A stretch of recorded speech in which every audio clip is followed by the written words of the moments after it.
আমন্ত্রণ জানাচ্ছি প্রবাস কণ্ঠ রাতের বুলেটিনে, পাওয়ার্ড বাই মাইএনজেট্রি। শুরুতেই জানাবো আজকের প্রধান শিরোনামগুলো।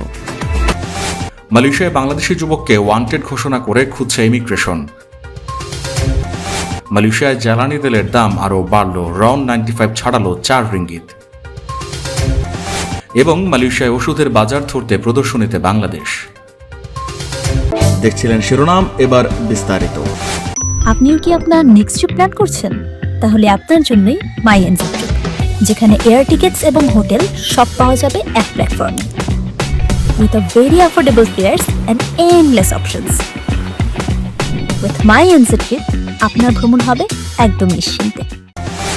মালয়েশিয়া ইমিগ্রেশন আইনের অধীনে দায়েরকৃত একটি মামলায় বিচারের উদ্দেশ্যে ফরহাদ মিয়া নামে এক বাংলাদেশিকে খুঁজছে দেশটির ইমিগ্রেশন বিভাগ। মঙ্গলবার ইমিগ্রেশনের অফিসিয়াল ফেসবুক পেজে প্রকাশিত এক বিজ্ঞপ্তির মাধ্যমে ব্যক্তির অবস্থান শনাক্ত করতে সাধারণ জনগণের সহায়তা চাওয়া হয়েছে। সংশ্লিষ্ট মামলাটির বিচারিক প্রক্রিয়ায় তার উপস্থিতি অত্যন্ত গুরুত্বপূর্ণ বলেও জানিয়েছে কর্তৃপক্ষ। বিজ্ঞপ্তিতে জানানো হয়েছে, এই অনুসন্ধান কার্যক্রমের নেতৃত্ব রয়েছেন পুত্রজায় অবস্থিত ইমিগ্রেশন হেডকোয়ার্টারের deputy assistant director of immigration Jazila Abdullah. Immigration headquarters পুত্রজায় তিনি সংযুক্ত। যদি কোনো ব্যক্তির কাছে ফরহাদ মিয়ার অবস্থান সম্পর্কে নিশ্চিত কোনো তথ্য থাকে, তবে তার সরাসরি সংশ্লিষ্ট তদন্তকারী কর্মকর্তার সাথে যোগাযোগ করতে বিশেষভাবে অনুরোধ জানানো হয়েছে। বৈশ্বিক বাজারে অপরিশোধিত তেলের মূল্য বৃদ্ধি এবং মধ্যপ্রাচ্যে চলমান সংঘাতের জেরে মালয়েশিয়ায় ফের বাড়ানো হয়েছে জ্বালানি তেলের দাম। মালয়েশিয়ায় লিটার প্রতি রন 97 এর দাম 15 সেন্ট, ভর্তুকিহীন রন 95 এর দাম 20 সেন্ট এবং ডিজেলের দাম 10 সেন্ট করে বৃদ্ধি করা হয়েছে। নতুন এই মূল্য তালিকা আজ থেকে আগামী 27 মে পর্যন্ত কার্যকর থাকবে। গতকাল মালয়েশিয়ার অর্থ মন্ত্রণালয় এক বিবৃতিতে এই তথ্য নিশ্চিত করেছে। অর্থ মন্ত্রণালয়ের ঘোষণা অনুযায়ী মূল্য সমন্বয়ের পর প্রতি লিটার রন 97 এর নতুন দাম নির্ধারণ করা হয়েছে 4.85 রিঙ্গিত, যা আগে ছিল 4.70 রিঙ্গিত।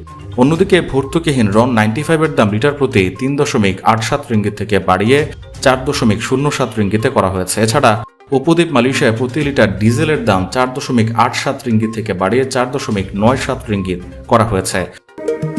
মালয়েশিয়ায় থাকেন, আন্তর্জাতিক কর্মপরিবেশে স্মার্ট ও সফল ক্যারিয়ার করতে প্রস্তুত, তবে আপনাকে খুঁজছে প্রাণ মালয়েশিয়া।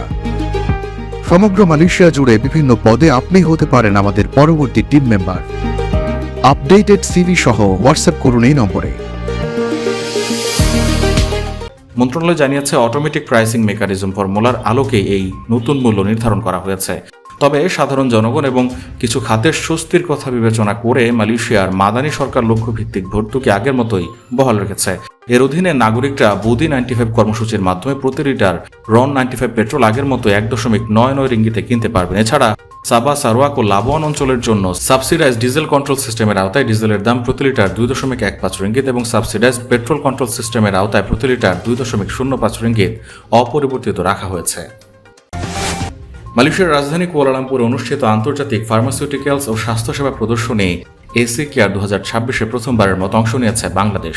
বাংলাদেশ হাইকমিশন কুয়ালালামপুরের সক্রিয় উদ্যোগ ও ব্যবস্থাপনায় এই অংশগ্রহণ নিশ্চিত হওয়ায় দেশের ওষুধ শিল্পের আন্তর্জাতিক অঙ্গনে নতুন সম্ভাবনার দ্বার উন্মোচিত হয়েছে বলে মনে করছেন সংশ্লিষ্টরা।